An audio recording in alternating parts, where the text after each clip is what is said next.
नमस्कार, आप देख रहे हैं न्यूज़ 1 इंडिया और मैं हूं स्वाति चौरसिया। और अब खबरें विस्तार से। तो आपको बता दें कि क्या कुछ अहम खबरें रहीं आज दिन भर। पहली खबर राजधानी लखनऊ से। सीएम योगी ने किसानों को संबोधित किया है। किसान भाइयों के लिए पहली बार काम हुआ है। गांव-गांव को सड़क से जोड़ा गया है।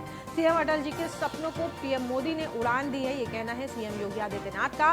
पिछली सरकारों ने किसानों का विकास नहीं किया। सीएम बीजेपी सरकार में किसानों का विकास हुआ है। बंद चीनी मिलों को भी शुरू किया गया है। तो ये तमाम बातें कही हैं योगी आदित्यनाथ ने।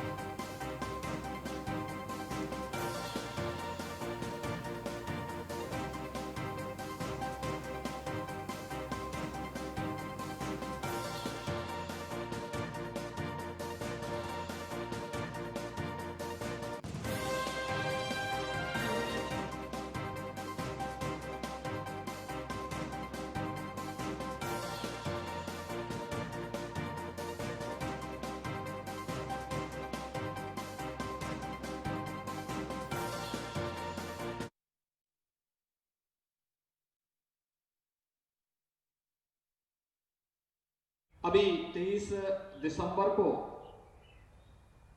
लखनऊ में लोक भवन और विधान भवन के ठीक सामने हम लोगों ने कुछ किसानों को वहां पे भी ट्रैक्टर की चाबी उपलब्ध कराई थी। और किसान जब अपने ट्रैक्टर में बैठ करके जा रहा था तो ऐसा लगता था कि भारत का किसान दुनिया का सबसे समृद्धशाली किसान है, क्योंकि आज किसान के हाथ में अपने ट्रैक्टर की चाबी भी है और उसकी स्टीयरिंग भी है। भाइयों बहनों, आपने देखा होगा किसान हताश और निराश था, कर्ज के नीचे तक चुका था। उसके सामने प्लान करने, आत्महत्या करने के सिवाय कोई दूसरा चारा नहीं बचा था। और फिर निजी कॉलोनाइजर को किसानों की जमीनों पर, गरीबों की जमीनों पर कब्जा करने के लिए माफियाओं के द्वारा कैसे प्रेरित किया जाता था, याद आप देख रहे होंगे। जब सरकार का बुलडोजर इन माफियाओं की छाती पे चल रहा है और किसानों की जमीनों को मुक्त कराया जा रहा है, तब आपको दिखाई देता होगा कि कितना बड़ा अन्याय पिछली सरकारें करती थी। आपको याद होगा प्रदेश के अंदर हमारी सरकार ने जो सबसे पहला काम किया था, वो काम किया था किसानों की ऋण माफी का कार्यक्रम। 86 लाख किसानों के 36,000 करोड़ रुपए के ऋण माफी के कार्यक्रम को प्रदेश के अंदर हमने पूरी सफलतापूर्वक संपन्न करने के बाद प्रदेश के अंदर वर्षों से लंबित, दशकों से लंबित सिंचाई की परियोजनाओं को पूरा करने का कार्य किया। बाण सागर जैसी परियोजनाएं संपन्न हुई। और भाइयों बहनों, मार्च 2021 तक प्रदेश के अंदर 20 लाख हेक्टेयर से अधिक भूमि को हम सिंचाई की सुविधा देने जा रहे हैं। मात्र 4 वर्ष के अंदर 20 लाख करोड़ से अधिक एकड़ से अधिक, 20 लाख हेक्टेयर से अधिक लैंड को सिंचाई की सुविधा प्रदेश के अंदर भारत सरकार के सहयोग से हम विकसित करने। और अगली खबर हापुड़ से। रेल मंत्री पीयूष गोयल ने किसानों को संबोधित किया है। पीयूष गोयल ने किसानों को कृषि कानूनों के फायदे गिनवाए हैं। नया कृषि कानून किसानों के हित में है। अब कहीं भी किसान अपनी फसल बेच सकते हैं। मोदीनगर रोड पर एक स्कूल में किसानों से बात करते हुए, उनको संबोधित करते हुए पीयूष गोयल ने ये तमाम बातें किसानों के सामने रखी।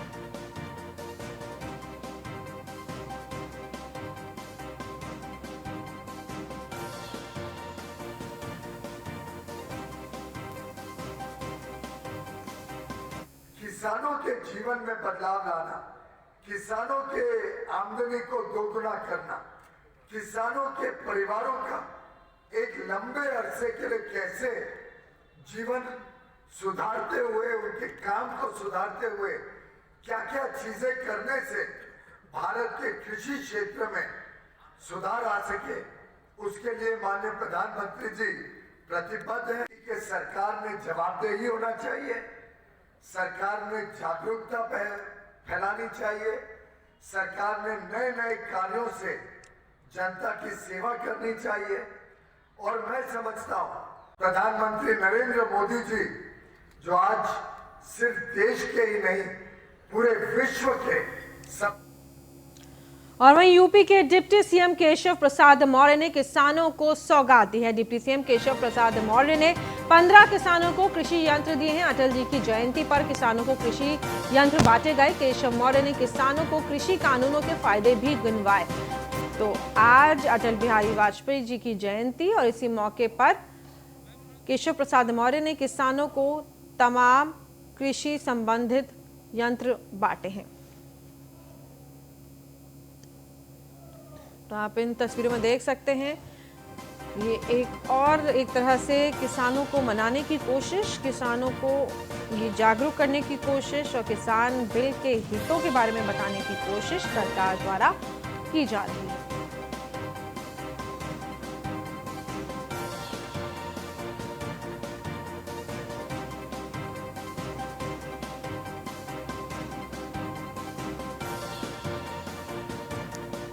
तो केशव मौर्य ने किसानों को सौगात दी है। डिप्टी सीएम ने 15 किसानों को कृषि यंत्र बांटे हैं। और आपको बता दें, अभी कुछ दिन पहले ही खुद उत्तर प्रदेश के मुख्यमंत्री योगी आदित्यनाथ ने किसानों को ट्रैक्टर भी बांटे थे।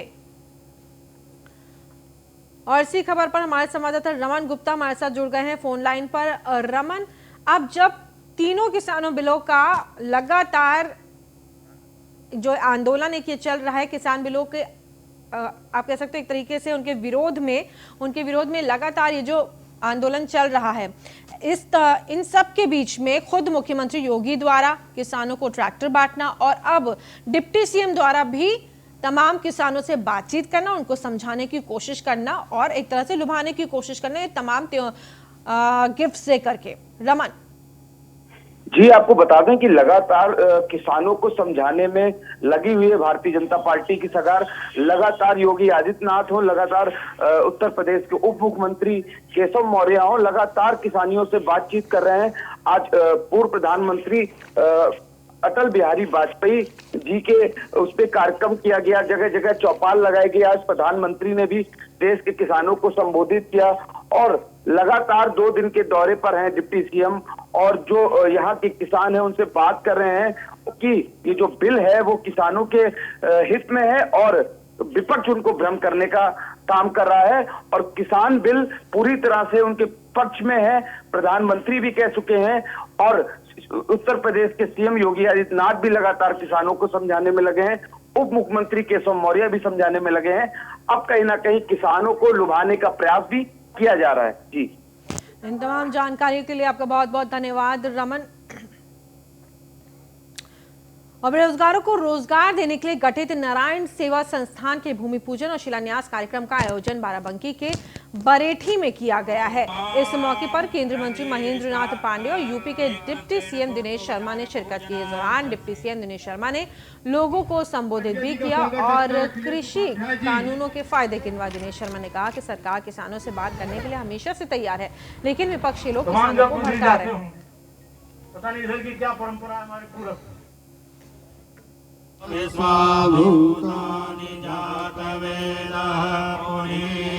भारत सरकार हमेशा किसानों से वार्ता करने के लिए तैयार है और जो प्रधानमंत्री जी ने कहा है कि वो हाथ जोड़कर किसानों से के जो कठिनाई है उनको दूर करने के लिए तैयार है सर।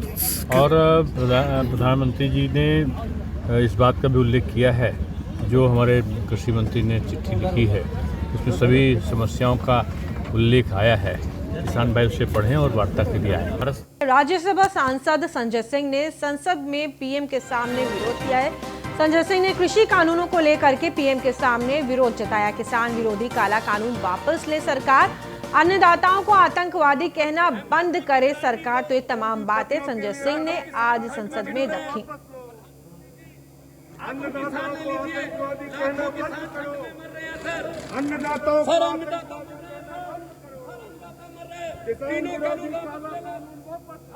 कृषि कानूनों को वापस लेने की मांग करते हुए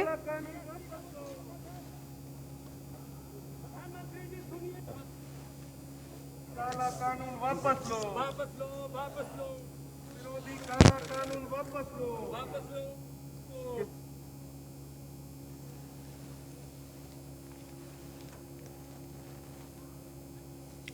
और अगली खबर लखनऊ से। फरार चल रहे आईपीएस अरविंद सेन की संपत्ति कुर्क होगी। आपको बता दें उसकी कुर्की की जाएगी। अरविंद सेन की संपत्ति कुर्की करने का नोटिस भी जारी हो गया है। आरोपी अमित मिश्रा की संपत्ति भी कुर्की की जाएगी। पशुधन फर्जीवाड़ा के खुलासे होने के बाद से ही वो फरार है। अरविंद सेन की संपत्ति की अब आरोपी जो दोनों हैं, पशुधन फर्जीवाड़ा का खुलासा होने के बाद से ही फरार है अरविंद सेन। फरार चल रहे आईपीएस अरविंद सेन की संपत्ति की अब कुर्की की जाएगी।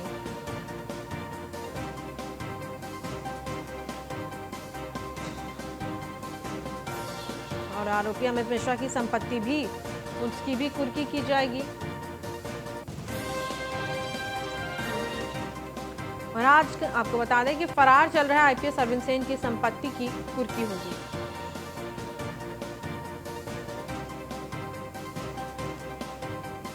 और इसी खबर पर हमारे असिस्टेंट एडिटर आलोक राय हमारे साथ जुड़ गए हैं।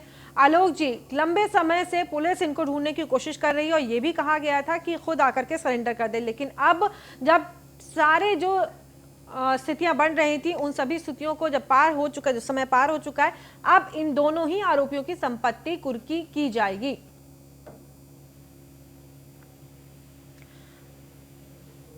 आलोक जी, आपको मेरी आवाज मिल रही है? जी बताएं। आलोक जी, अब ये समय आ गया, ये स्थिति आ गई है कि दोनों आरोपियों की संपत्ति भी कुर्की की जाएगी। पुलिस अभी तक इनको पकड़ने में नाकाम रही, असफल रही। आलोक जी, देखिए, निश्चित रूप से एक बड़ा मामला है क्योंकि उत्तर प्रदेश पुलिस के 2 बड़े अधिकारी यानी 2 आईपीएस अधिकारी फरार हैं और दोनों को भगोड़ा घोषित किया जा चुका है। एक मणिलाल पाटीदार महोबा के पूर्व एसपी जो इंद्रकांत त्रिपाठी आत्महत्या मामले में फरार चल रहे हैं, निलंबित हो चुके हैं, उन पर इनाम भी घोषित है और उनको भगोड़ा घोषित किया जा चुका है। इसके अलावा जो अरविंद सेन है वो भी फरार हैं, डीआईजी के पद पर थे, सीनियर आईपीएस अधिकारी हैं, निलंबित हो चुके हैं, उनको भी भगोड़ा घोषित किया जा चुका है और उन पर भी इनाम था। अब जो भ्रष्टाचार निवारण अधिनियम कोर्ट है उसने जो है इन लोगों की संपत्ति कुर्क करने की नोटिस जारी की। तो निश्चित रूप से कहीं न कहीं एक बड़ी कार्रवाई है क्योंकि अब उत्तर प्रदेश की पुलिस अपने ही वरिष्ठ पुलिस अधिकारियों की लगातार खोज कर रही है, उनकी तलाश में छापेमारी कर रही है और वो फरार चल रहे हैं। यहाँ तक कि उनके ऊपर इनाम घोषित है, वो निलंबित है और उनको भगोड़ा घोषित किया जा चुका है। तो कुल मिलाकर एक बड़ी कार्रवाई है शासन की, क्योंकि सरकार का भी दबाव है, मुख्यमंत्री खुद इस मामले को देख रहे हैं, मुख्यमंत्री की नजर में सारा मामला, इसीलिए जो है सरकार का बहुत दबाव है, शासन का दबाव है पुलिस पर भी और पुलिस लगातार छापेमारी कर रही है। अभी तक तलाश इनकी नहीं हो पाई, इन लोगों का कोई सुराग नहीं मिला पुलिस को, इसीलिए अब इनकी संपत्ति कुर्क करने की जो है अर्जी दी गई थी कोर्ट में, जहां से अर्जी मंजूर करते हुए जो है न्यायालय ने जो है मंजूरी दे दी है, नोटिस जारी कर दी है और अब इन सभी की संपत्तियों को कुर्क किया जाएगा। जी, तमाम जानकारी के लिए आलोक आपका बहुत बहुत धन्यवाद। तुम्हारे असिस्टेंट एडिटर आलोक हमारे साथ जुड़े हुए थे, ज्यादा जानकारी देते हुए कि बीते काफी समय से इन लोगों को ढूंढा जा रहा था, लेकिन अब संपत्ति इन लोगों की कुर्की की जाएगी। ये दोनों ही आरोपियों की संपत्ति अब कुर्की की जाएगी। फिलहाल रुक करते हैं अगली खबर का, जो आ रही है महाराजगंज से। बैंक से रुपए निकालने गए शख्स से कार से लूट की गई है। कार सवार 4 युवकों ने लूट की वारदात को अंजाम दिया है। मामला दर्ज कर लुटेरों की तलाश में पुलिस जुट गई है। और आपको बता दें कि निचलौल के पीएनबी बैंक की शाखा की ये वारदात बताई जा रही है। बैंक से रुपए निकालने गए शख्स से लूट हुई है। कार सवार 4 युवकों ने लूट की वारदात को अंजाम दिया है और अब पुलिस मामले की में एक्टिवनेस दिखाते हुए मामला दर्ज कर लुटेरों की तलाश में जुट गई है। के लिए तो पैसा निकाल के आए हैं, बाइक पर बैठने जा रहे थे, तब तक मारुति वाला आया और कह रहा कि आइए सुनिए कुछ काम है। तो उसके बाद उसके पास आए हैं तो वो जबरदस्ती बैठा करके हमको लेकर गया है, पूरा पैसा निकाल करके उसको फिर इंटीरियर में जाकर ठोक दिया है। और अगली खबर अमरोहा से। ग्रामीणों ने आवारा पशुओं को स्कूल में बंद कर दिया। किसानों का आरोप है कि आवारा पशु फसलों को बर्बाद कर रहे हैं। ग्रामीणों ने ग्राम प्रधान समेत अधिकारियों से शिकायत करी। इसकी गुस्साए ग्रामीणों ने पशुओं को स्कूल में बंद किया है। मौके पर पहुंचे एसडीएम ने ग्रामीणों को समझाया। आदमपुर थाना क्षेत्र के ढेकला गांव की ये पूरी घटना बताई जा रही है।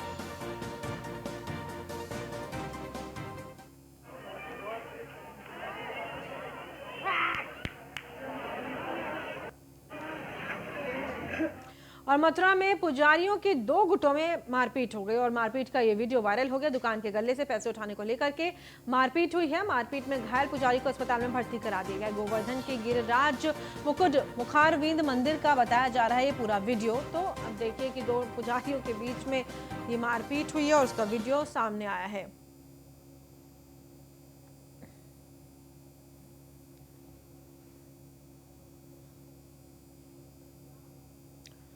और यूपी के बुलंदशहर में स्वास्थ्य विभाग की बड़ी लापरवाही देखने को मिली है। जिला अस्पताल में डिलीवरी के बाद महिला को छुट्टी दे दी गई थी, जिसके बाद उसने एम्बुलेंस मांगी, लेकिन घंटों इंतजार करने के बाद भी महिला को एम्बुलेंस नहीं दी गई। जब सरकारी मदद नहीं मिली तो महिला के पति ने प्राइवेट गाड़ी का इंतजाम किया। वहीं इस घटना का पता जब मुख्य चिकित्सा अधिकारी भवतोष शख्तर को पता चली तो उन्होंने पूरे मामले में अब जांच बैठाई है कि क्या है पूरा मामला।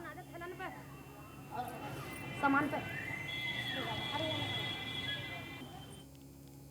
रजनी आप कब से हैं यहाँ पर? यहाँ 12:30 बजे नीचे उतर के आए हूँ। अच्छा, क्या हुआ था, कैसे यहाँ आए आप? ऊपर से आए, लड़की हुई, जब चले के आए यहाँ पे। अच्छा, हाँ, तो उसके बाद में फिर घर नहीं गए? नहीं, घर नहीं गए हम। है जब गाड़ी वाले लेके नहीं जा रहे तो हम कहाँ से जाएं? क्या कह रहे हैं एम्बुलेंस? ये कह रहे हैं कि चाय पानी को पैसा चाहिए हमें। और क्या हुआ, लड़की है का लड़का, मेरी लड़की है, क्या हमें टाइम नहीं है, अभी नहीं जा रहे हैं। है हम पे नंबर तो ना है, लेकर गए वो दो जने। हाँ, वही कह रहे चाय पानी को पैसे चाहिए। लड़की नहीं इसलिए मना कर दिया? हाँ, रजनी आप कब से हैं यहाँ पर? यहाँ 12:30 बजे नीचे उतर के आए हूँ। अच्छा, क्या हुआ था, कैसे यहाँ आए आप? ऊपर से आए, लड़की हुई, जब चले के आए यहाँ पे। अच्छा, हाँ, तो उसके बाद में फिर घर नहीं गए? नहीं, घर नहीं गए हम। है जब गाड़ी वाले लेके नहीं जा रहे तो हम कहाँ से जाएं? क्या कह रहे हैं? मेरी पत्नी है जिनकी डिलीवरी हुई है, कल सुबह डिलीवरी हुई थी 7 बजे करीब, तो अभी इनकी छुट्टी हुई 12:30 बजे करीब। तो एम्बुलेंस वालों से पूछी तो बोले कि लड़की हुई है, लड़का हुआ। और इस बुलेटिन में फिलहाल इतना ही। आप देखते रहिए न्यूज़।